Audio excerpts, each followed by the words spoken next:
Nous voudrions parler avec vous un peu de la vocation des prêtres. À quoi un prêtre est-il appelé? Quelle est sa mission? C'est pas facile de répondre en peu de mots à cette question. Moi, je pense que, par les temps qui courent, ce qu'on attend du prêtre, c'est d'être un homme d'espérance, parce que y a beaucoup de choses qui font peur aux gens, qui n'ont plus d'espoir. Il n'y a pas que la mort qui fait peur, mais il y a la vie telle qu'elle est construite. Et le prêtre, c'est un homme de l'espérance. C'est un homme qui est aussi en charge d'annoncer la foi en Jésus-Christ dans un monde qui est plein de doutes sur lui-même et sur Dieu. Et c'est un homme qui a en charge de vivre d'une certaine façon, notamment par son célibat, mais pas uniquement, l'amour. Et l'amour pour les hommes, l'amour pour le monde tel qu'il est, et l'amour pour Dieu tel qu'il continue de l'aimer au fur et à mesure que se déroule sa vocation. Et donc, voilà, pour reprendre un peu ce qu'on appelle les trois grandes facettes, les trois grandes vertus de la vie chrétienne, le prêtre, c'est singulièrement un homme qui, dans son état de vie, à mes yeux, doit vivre l'espérance, doit vivre l'amour de Jésus-Christ et pour Jésus-Christ, et doit vivre la foi en Jésus-Christ par l'intermédiaire notamment de l'amour de l'Écriture sainte. Et là, je vous dis juste ça parce que chaque prêtre, il me semble-t-il, a une raison, un point focal qu'il a enraciné dans sa vocation, qui lui a fait dire oui. Pour moi, c'est indéniablement l'Écriture sainte. Justement, est-ce que vous pourriez nous raconter un peu l'historique de votre vocation? C'est-à-dire, est-ce que vous avez une vocation très jeune, ou est-ce qu'elle est venue à une conversion? Enfin, voilà. Les deux, parce que moi, je suis issu d'une famille catholique. J'ai pris mon indépendance par rapport à la religion à l'adolescence, normale, et j'ai commencé à retrouver un désir de Jésus-Christ totalement inattendu dans ma vie à 22 ans, lorsque j'étais indépendant de ma famille, n'habitant plus dans la ville où habitaient mes parents, et étant confronté par mon métier qui était d'être éducateur à des questions de jeunes et à des questions de prisonniers, puisque je travaille aussi dans une prison. Et ces questions-là m'ont amené à redécouvrir, ou plutôt à découvrir, en fait, on pourrait dire, parce que c'est pas ce que j'avais reçu au catéchisme petit qui m'aurait suffi, à découvrir deux dimensions de la vie que j'ignorais pratiquement tout. La première, c'était la prière, et la seconde, c'était l'évangile.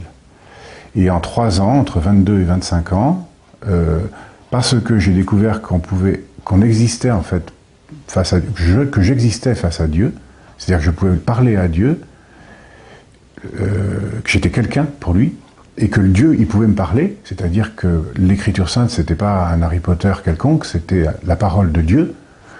Et bien cet aller-retour entre ma capacité de prier et ma capacité d'écouter Dieu me parler, elle a fait de moi un prêtre en 3 ans, elle a fait de moi un séminariste en 3 ans, un homme en tout cas qui dans sa relation au Christ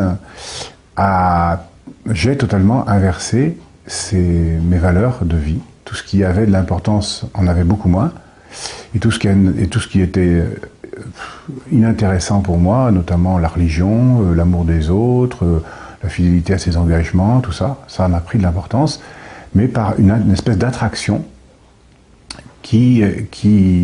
d'attraction pour Dieu, d'attraction pour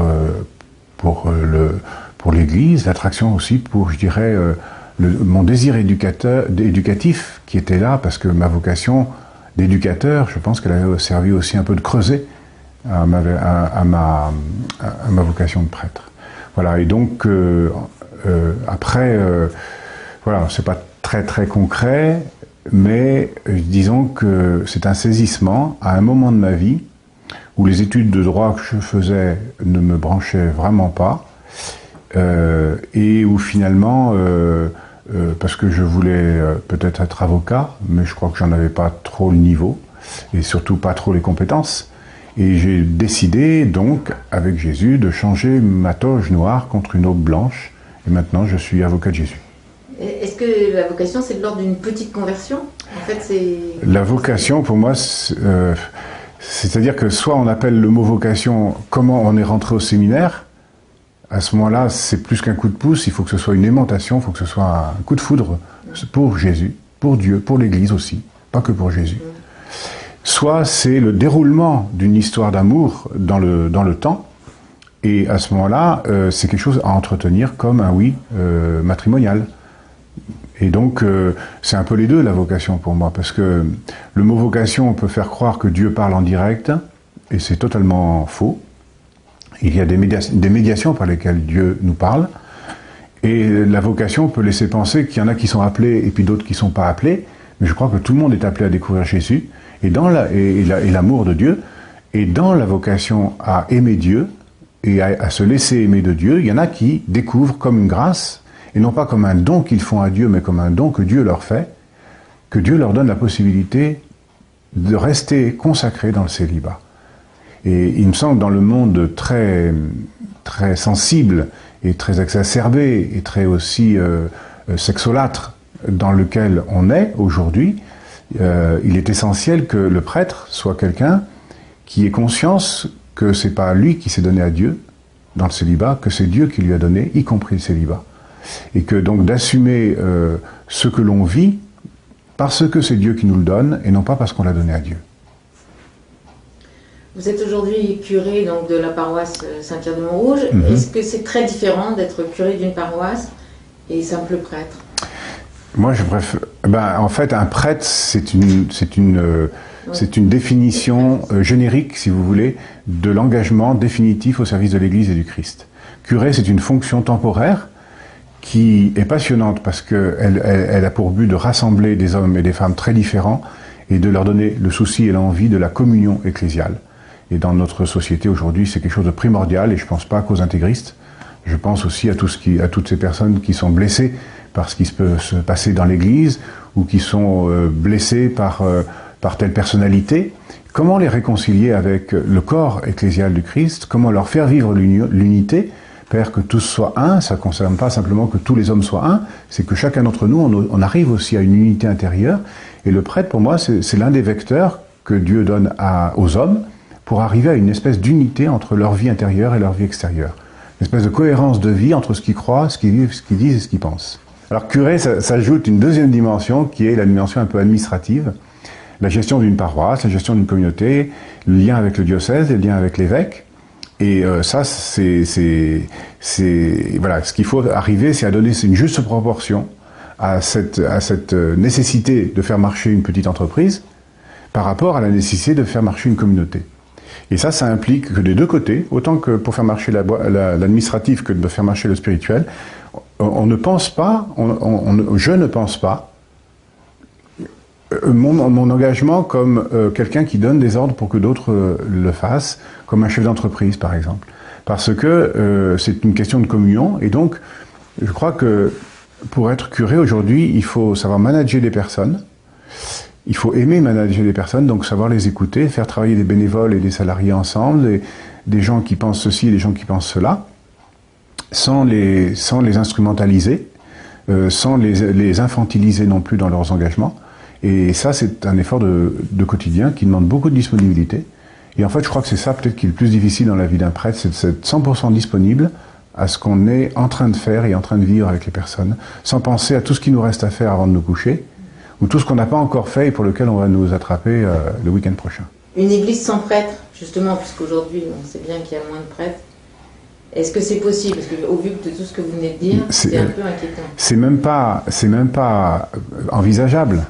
Parce que un prêtre, c'est finalement le Christ aujourd'hui qui se donne aux hommes d'un moyen que les hommes ne peuvent pas se donner à eux-mêmes pour rencontrer Dieu.